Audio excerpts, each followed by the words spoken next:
Hello students, आज class 6 में हम आगे की स्टडी करेंगे। केस स्टडी में Mahatma Gandhi, the father of our nation, himself faced racial discrimination in South Africa which left him all the more determined and fight against this inhuman practice. Mahatma Gandhi, जो कि हमारे राष्ट्र के राष्ट्रपिता के रूप में जाने जाते हैं, उन्हें खुद भी साउथ अफ्रीका में रंग भेद नीति का सामना करना पड़ा, जिससे उन्होंने यहाँ पर वापस आकर इस अमानवीय कृत्य के विरुद्ध संघर्ष छेड़ दिया। Gandhi ji left India in 1893 for South Africa. Gandhi ji South Africa से 1893 में भारत वापस आए और जब वे डुबान पहुँचे तो उन्होंने फर्स्ट क्लास ट्रेन का टिकट लिया पेरिटोरिया से और एट मरिट्सबर्ग पहुँचे तो वाइट पैसेंजर बोर्ड जो ट्रेन में गए वो उन्हें गांधी जी को देखकर बहुत ज़्यादा नाराज़ हो गए। Asian in the same compartment, वे इस तरह चिल्लाए कि एशियन व्यक्ति मतलब हमारे कंपार्टमेंट में कैसे। In those days south Africa only white could travel by first class. उस समय साउथ अफ्रीका में ऐसा नियम था कि केवल जो गोरे लोग हैं वही फर्स्ट क्लास में यात्रा कर सकते हैं। He reported it to the railway authorities who then asked Gandhi ji to move the van compartment. उसने मतलब रेलवे अथॉरिटी को इसकी रिपोर्ट की तो वे वहाँ पर आए और गांधी जी से कहा कि वे मतलब जनरल क्लास में चले जाएं। Gandhi ji politely refuse to do so. Gandhi ji ने शांतिपूर्वक ऐसा करने से मना कर दिया। The angry official orders a constable to throw Gandhi ji and his luggage out of the train. तो नाराज अधिकारी ने कांस्टेबल को यह आदेश दिया कि वह गांधी जी को उनके सामान सहित ट्रेन से बाहर फेंक दे। Aghast at his maltreatment, और यह एक बहुत बुरा व्यवहार था। Gandhi ji was determined to fight for his rights. Gandhi ji अपने अधिकार के लिए लड़े। Greater insults were hurled at him when he reboarded the train to Pretoria. उन्हें बहुत मतलब इंसल्ट फील हुई और वे मतलब वापस प्रिटोरिया गए। दस begin his long struggle against the Russian British colonial rule, और उन्होंने बाद में लंबे समय तक रंग भेद नीति के औपनिवेशिक रूल के विरुद्ध संघर्ष किया। Steps needed for the reduction of prejudice, discrimination and inequality, कदम उठाए जाने चाहिए पूर्वाग्रह, भेदभाव और असमानता को दूर करने के लिए। फर्स्ट स्टेप क्या होगा? एजुकेशन, शिक्षा। Both formal and informal means of education should inculcate the feelings of harmony.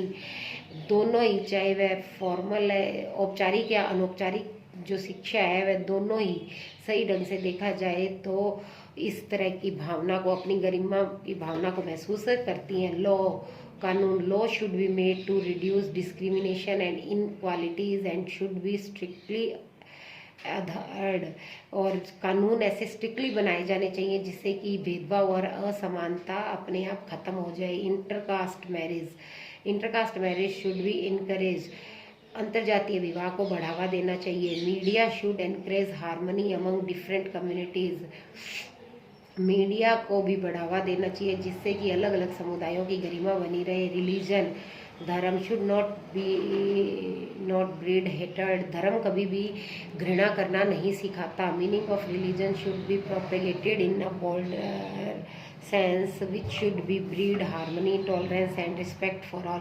धर्म जो है वह वास्तव में यह कहता है कि इसका फैलना चाहिए, लेकिन यह किसी की गरिमा या किसी को नुकसान नहीं पहुंचाता और सभी धर्मों की सम्मान करने की प्रेरणा देता है। डाइवर्सिटी एंड इंडियन कॉन्स्टिट्यूशन, विभिन्नता और भारतीय संविधान।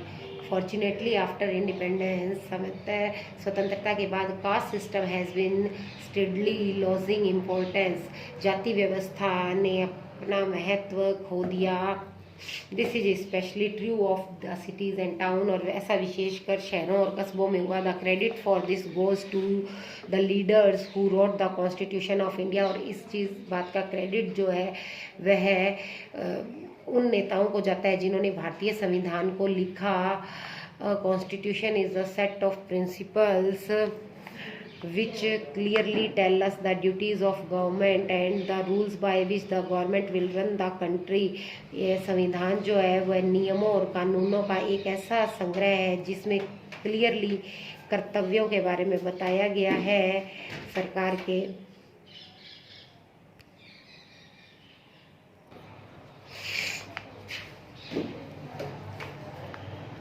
Government will run the country, और इसी प्रकार सरकार देश को चलाती है। It also lays down some basic rules for the people to follow, और इसी प्रकार कुछ आधारभूत नियम बनाए गए हैं लोगों को फॉलो करने के लिए।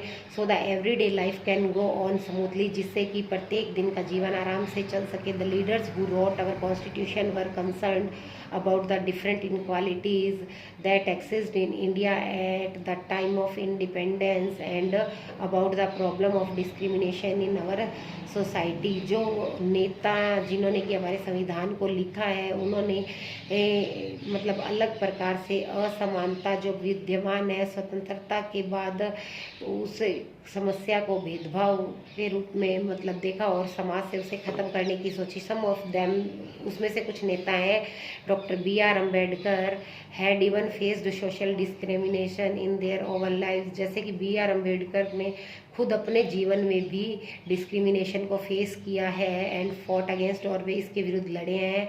Our leader set up to reach the goal of equality for all independent Indians in the long run. और हमारे नेता जो है उन्होंने अपना टारगेट जो समानता का रखा है स्वतंत्रता के बाद उसे प्राप्त किया है, और इसके लिए भारतीयों को लंबे रास्ते के लिए चलना पड़ा है। The Indian Constitution recognizes that India is a land of many languages, religions and cultures। भारतीय संविधान के आधार पर अगर हम देखें तो भारत एक बहुत सी भाषाओं, धर्मों और संस्कृति वाला देश है। In order to protect this diversity and to show respect to India's diverse social groups, और इसी प्रकार हम इस विभिन्नता की सुरक्षा करते हुए भारत में जो अलग अलग सामाजिक समूह पाए जाते हैं विभिन्नताओं वाले, उनका सम्मान करते हैं। Constitution has given all Indians the following rights. Constitution के द्वारा सभी भारतीयों को निम्न अधिकार दिए गए हैं। All Indians are equal before the law. सभी भारतीय कानून के समक्ष समान है। No one can be denied justice or ill treated in the name of caste community. किसी को भी हम न्याय के आधार पर बीमार घोषित नहीं कर सकते। जाति के आधार पर, समुदाय के आधार पर, लिंग या धर्म के आधार पर हम उनके साथ भेदभाव नहीं कर सकते। अनटचेबिलिटी को भी एबोलिश कर दिया गया, खत्म कर दिया गया है। Every Indian is free to live for travel anywhere within the country. प्रत्येक भारतीय को छूट है कि वह देश में कहीं पर भी यात्रा कर सकता है। Take up any job in any part of the country. वह देश के किसी भी कोने में नौकरी प्राप्त कर सकता है। And say anything in public without any fear, और वह जनता में बिना किसी डर के अपने विचार भी दे सकता है। और freedom has to be exercised responsibility, लेकिन स्वतंत्रता के साथ साथ हमारे को कुछ उत्तरदायित्व भी मिले without causing any harm to others or to the nation. और ऐसा हमें तब करना है जब हम ना किसी को या देश को नुकसान ना हो। No Indian can be exploited or force to work. किसी भी भारतीय का शोषण नहीं कर सकते, न किसी उसके साथ अनफेयर तरीके से दबाव बनाया जा सकता है कि वह ये कार्य करे। For example, no child age below 14 can be made to work in mines, factories and other dangerous places. आप 14 वर्ष से किसी भी कम आयु के किसी भी बच्चे को किसी खदान में, फैक्ट्री में या किसी भी मतलब खतरे वाले कार्य में नहीं लगा सकते हैं। No person can be made to work without pay, और किसी भी व्यक्ति को बिना पैसों के कार्य करने के लिए मजबूर नहीं कर सकते। Every Indian has the right to follow the religion of his or her choice. प्रत्येक भारतीय को अधिकार है कि वह अपने धर्म का चुनाव करे। India is a secular country. Bharat एक सर्वधर्म संप्रदाय का देश है। This mean all the religion are equal, जिसका अर्थ है कि सभी धर्म समान है। Government and the law of the land. इस धरती के कानून और सरकार के समक्ष सभी धर्म को समान माना गया है। Every community has the right to preserve and promote its own language, script and customs. प्रत्येक समुदाय को यह अधिकार है कि वह मतलब अपने भाषा, लिपि और परंपराओं और प्रथाओं को बनाए रखे और उन्हें आगे बढ़ावा दे। It can even run its own school for this purpose, और इस उद्देश्य के लिए वे अपने खुद के स्कूल भी चला सकते हैं। A person can go to a court of law if he or she is denied any of these rights. एक व्यक्ति अगर उनके किसी अधिकार का हनन होता है तो वह उसके विरुद्ध कोर्ट में भी जा सकता है। आगे का हम कल करेंगे।